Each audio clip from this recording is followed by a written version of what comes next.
বেগুনের সর্ষে পোস্ত রেসিপি তৈরি করার জন্য আমি এখানে নিয়েছি দুটো বেগুন। বেগুনটাকে আমি দুভাগে ভাগ করে কেটে নিয়েছি। এবার আমি বেগুনটাকে লবণ আর হলুদ দিয়ে ভালো করে মেখে নেব।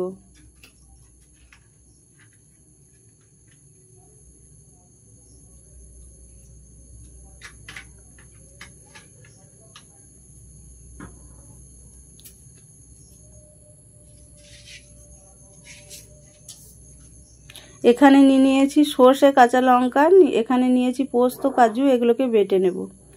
দেখুন আমার সর্ষে কাঁচা লঙ্কা পোস্ত কাজু বাটা হয়ে গেছে। এবার গ্যাসে একটা কড়াই বসিয়ে দিয়েছি, তাতে দিয়ে দিয়েছি সর্ষের তেল।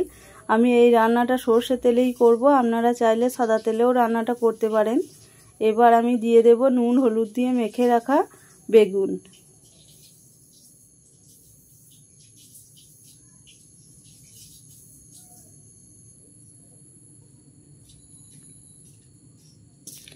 বেগুনটাকে দিয়ে গ্যাসের ফ্লেমটাকে হাইয়ে রাখতে হবে, তা নাহলে বেগুনটা ফেটে বেরিয়ে যাবে।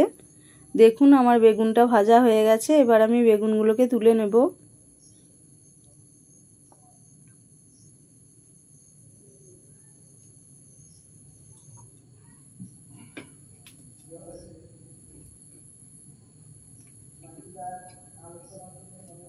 এবার ওই তেলের মধ্যেই দিয়ে দেব কালো জিরে। এবার দিয়ে দেব আগে থেকে বেটে রাখা কাঁচা লঙ্কা আর সর্ষে।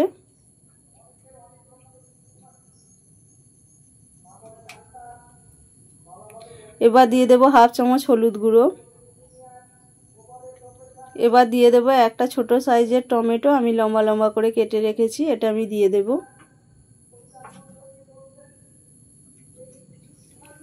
এবার আমি মশলাটা ভালো করে কষে নেব।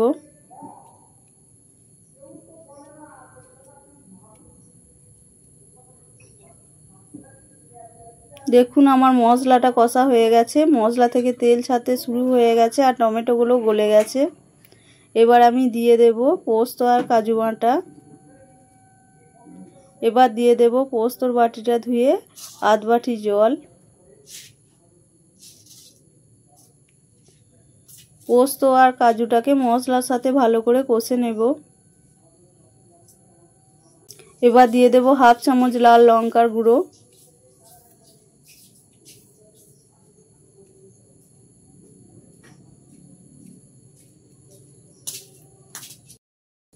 এবার আমি দিয়ে দেব হাফ বাটি জল।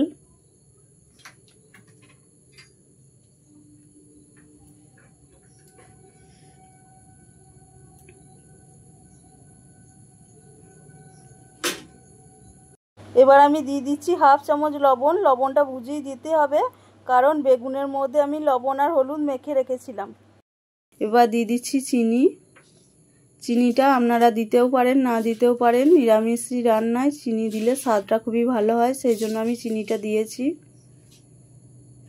দেখুন আমি মশলাটা 2 মিনিট ফুটিয়ে নিয়েছি। এবার আমি দিয়ে দেব ভেজে রাখা বেগুন।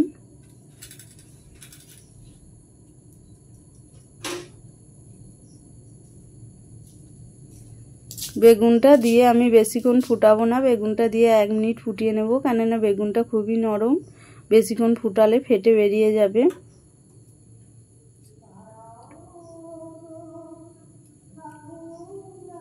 এবার আমি দিয়ে দেব 1 চামচ সর্ষের তেল।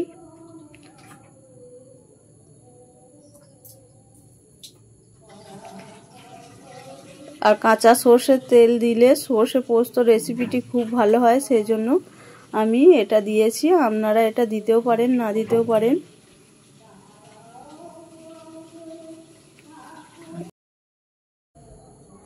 বন্ধুরা দেখুন আমার বেগুনের সর্ষে পোস্ত রেসিপি তৈরি হয়ে গেছে। এই রেসিপিটা আপনারা বাড়িতে বানিয়ে দেখবেন, আর ভালো লাগলে আমাকে একটা লাইক শেয়ার সাবস্ক্রাইব করবেন।